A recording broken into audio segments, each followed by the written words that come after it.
दे दिया है कि आप उसके सामने ऐसे खड़े हो सकोगे जैसे पाप ने आपको कभी छुआ ही नहीं है।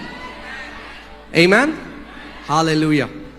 Now read this. Genesis chapter 3. Let's go to verse 17 to 19. उत्पत्ति 3 16 17 और 19। Then to Adam he said. अब Adam ने क्या किया? प्रभु ने कहा था कि इस एक पेड़ का फल मत खाना। हाँ, so एक बगीचे की कहानी है और एक पेड़ की कहानी है। So God had told them not to eat the fruit of a tree. There's a story of a garden and a tree. और आदम ने क्या किया? What did Adam do? क्या कर डिसोबे किया परमेश्वर को और पेड़ का फल खा लिया। और वो पेड़ का फल जो है वो क्या लेकर आया? कम ऑन चर्च, क्या लेकर आया? मृत्यु। He disobeyed God and he ate the fruit of the tree which brought death. Because अब देखो परमेश्वर उससे क्या कह रहा है 7वीं आयत में। Then to Adam he said, because you have heeded the voice of your wife, तब उसने आदम से कहा क्योंकि तूने अपनी पत्नी की बात सुनी and have eaten from the tree of which I commanded you, saying you shall not eat of it, और जिस वृक्ष के फल के विषय मैंने तुझे आज्ञा दी थी कि तू इसे ना खाना, उससे खाया। cursed is the ground for your sake. इसलिए भूमि तेरे कारण शापित है। ध्यान से सुनो क्या हुआ। Hear carefully. आदम को गार्डन से बाहर निकाल दिया गया। Adam was kicked out of the garden.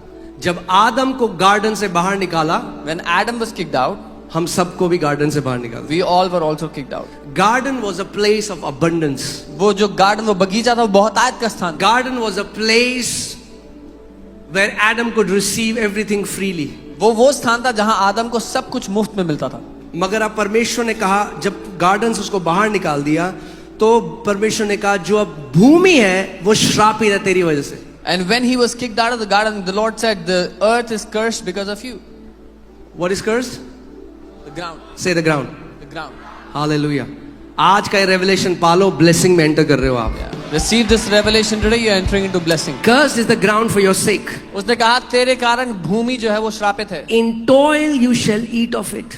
और दुख के साथ तू इसका फसल खाएगा। हाँ, मतलब टॉयल जो यहाँ शब्द है वो अगर आप किंग जेम्स में देखेंगे तो वो है sorrow. In sorrow you shall eat. दुख के साथ या मेहनत मशक्कत के साथ। So क्या आ गया वहां पे? What came in? दुख आ गया। Sorrow came. क्या परमेश्वर ने डाला था दुख? Did God put sorrow in No. it? No. Ibrahim कह रहा हूं, आदम का जो पाप था वो दुख लेकर आया, टॉयल लेकर आया। The sin of Adam brought sorrow.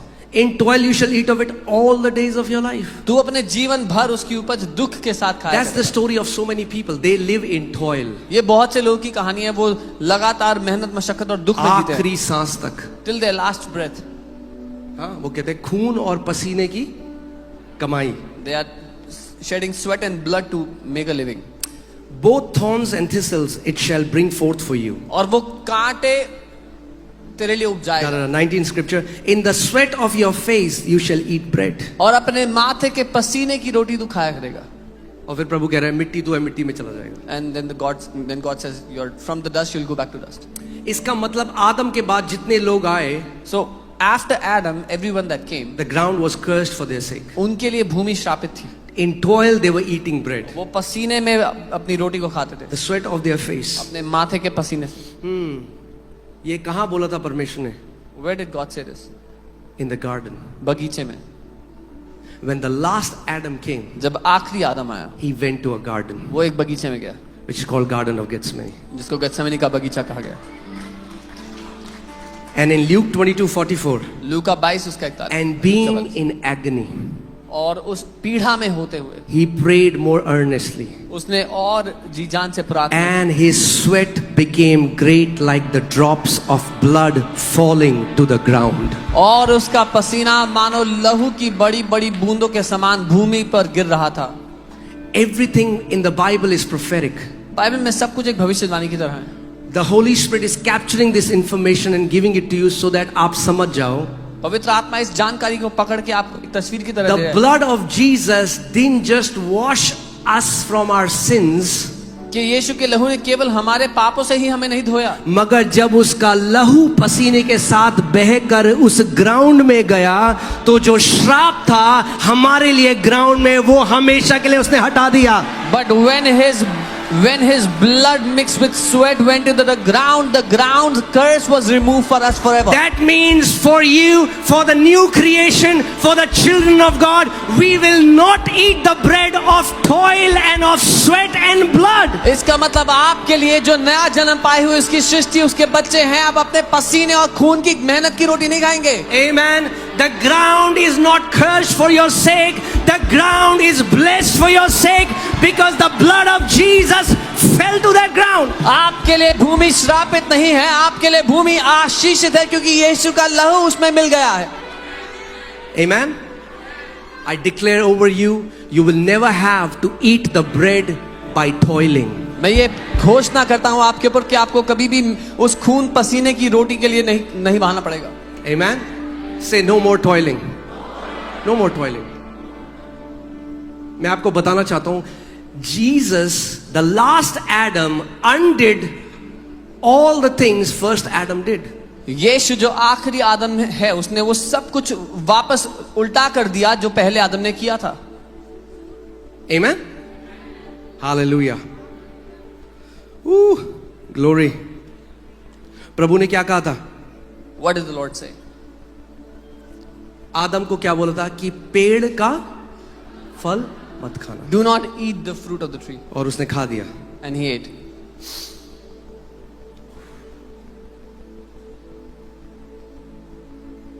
Are you ready? तैयार हो? Do you know what is the tree of life? पता है जीवन का वृक्ष क्या है? एक फल पेड़ पे लटका था जिसको खा के आदम ने मृत्यु को पा लिया. There was a fruit hanging from a tree that Adam ate and received death.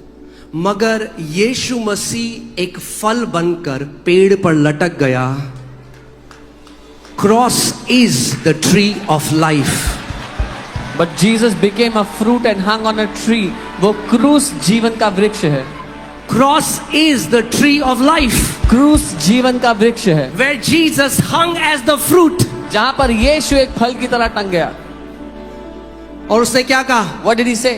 जो कोई मेरे मांस को खाए और मेरे लहू को पिए वो अनंत जीवन उसका है. Whoever will eat of my flesh and drink of my blood, to him belongs the eternal life. Hallelujah. So जो क्रूस को आप देख रहे हो वो जीवन का पेड़ है. The cross you're looking at is the tree of life. Amen. Hallelujah. 1 Peter 2:24. पहला पत्रस 2:24.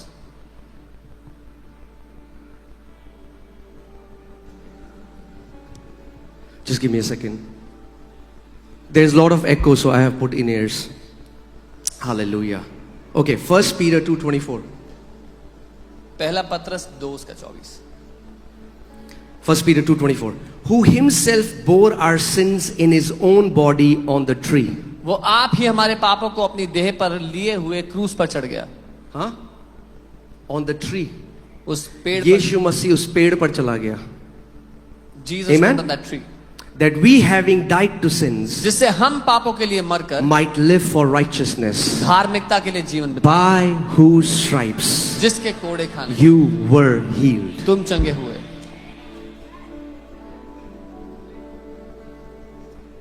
Amen. Hallelujah. So, John 6:51. Let me read it. I am the living bread which came down from heaven.